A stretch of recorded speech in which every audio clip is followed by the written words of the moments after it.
রমজানের শেষ দশকে তারাবিতেও তাহাজ্জুদে বিতির পড়া হয় এবং প্রশ্ন হচ্ছে প্রথমে জামাতের সাথে তারাবি পড়লে তাহাজ্জুদের জামাতের বিতিরকে জোর করতে হয়।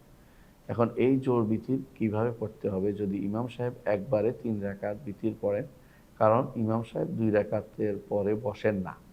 কিন্তু আমি যদি বিতিরকে জোর করে নফল, তাহলে কি আমাকে 2 রাকাতের পরে তাশাহুদ পড়তে হবে না? জি ভাই, আসলে আপনি যেটা বলেছেন তারাবি তাহাজ্জুদ মূলত একটাই। এটি হলো কিয়ামুল লাইল। তারাবি তাহাজ্জুদ আমরা নাম ভিন্ন দিয়েছি বুঝার স্বার্থে। প্রথম রাত্রে বলে তারাবি বলে, শেষ রাত্রে বলে তাহাজ্জুদ বলে। কিন্তু দুইটাই মিলেই হচ্ছে কিয়ামুল লাইল এবং দুইটাই মিলে হচ্ছে সালাতুল লাইল। এতে কোনো বিরোধ করা যাবে না। দুইটাই আপনি রাতে পড়তে এবং কত পড়ছেন সেটা বড় কথা নয়, কত সুন্দর করে পড়ছেন সেটা বড় কথা।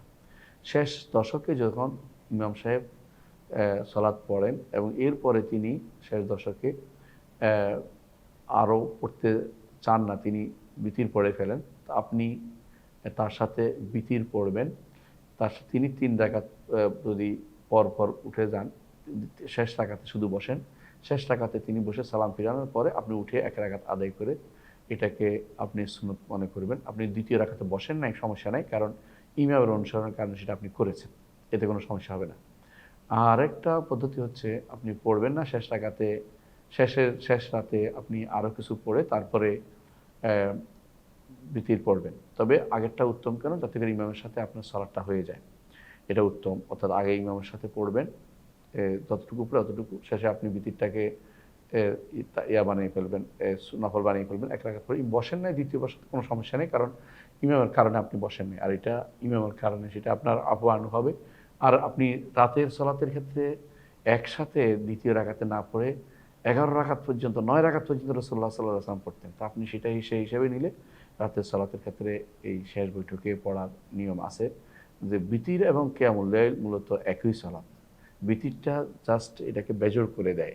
কিয়ামুল লাইলও 9 রাকাত একসাথে না বসে, 8 রাকাত না বসে 9ম রাকাতে বসতে পারেন। সেই হিসাবে এটাকেও এইভাবে আপনি নিতে পারেন। পরে আবার যোগ করে নিলে আপনার তখন যেটা অন্যগুলোকে বেজোড় করে ফেলবে, এটা হতে পারে, কোনো সমস্যা নেই, এটা আপনি আদায় করতে পারেন। আর যদি মনে করেন যে এইভাবে নয়, আমি এই ইমামের সাথে এই পড়ে পড়ে ফেলবো, পরে আমি আবার ভিন্ন সময়ে আবার বিতিরের পরে নফল পড়বো, আর পড়বো আরও কিয়ামুল লাইল পড়বো, সেটাও পড়তে পারেন, জায়েজ আছে। অর্থাৎ এই নয় যে একবার বিতির পড়ছেন বলে আর নফল সালাত পড়তে পারবে না, তা নয়।